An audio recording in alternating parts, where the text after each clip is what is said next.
زکوٰۃ دیجیے، صدقات دیجیے، خیرات کیجیے، یاد رکھیے. اور جس مال کی زکوٰۃ نہیں دی جاتی، کیونکہ زکوٰۃ کی اہمیت میرا عنوان نہیں ہے، مستحق کون ہے، کس کو دی جائے، ٹھیک. تو جس طرح سے پانی سڑ جاتا ہے، اور جو لوگ اپنی زکوٰۃ کو نہیں دیتے اور مر جائیں گے، تو روایتوں میں آتا ہے، بخاری کی حدیث ہے، کہ ایسے شخص کے گلے میں ایک گنجا سانپ ڈال دیا جائے گا.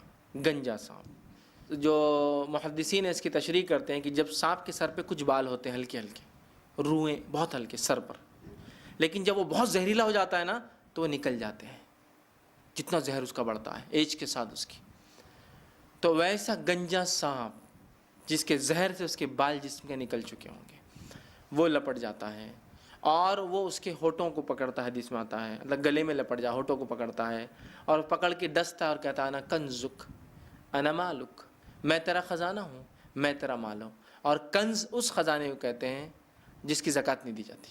انا کنزک انا مالک، میں تیرا خزانہ ہوں، میں تیرا مال ہوں، جس کی تو زکوٰۃ نہیں دیا کرتا تھا.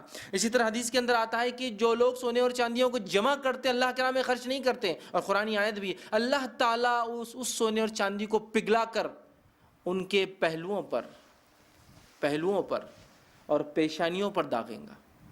اور حدیث کے اندر آتا ہے وہ جانور جن کی زکوٰۃ نہیں دی جاتی ہے، وہ جانور خوب ہٹے کٹے ہو کر آئیں گے، اور جن کے جانور تھے ان کو زمین پر لٹا دیا جائے گا، اور یہ جانور ان کے پیٹوں پر سے رونتے ہوئے بھاگیں گے.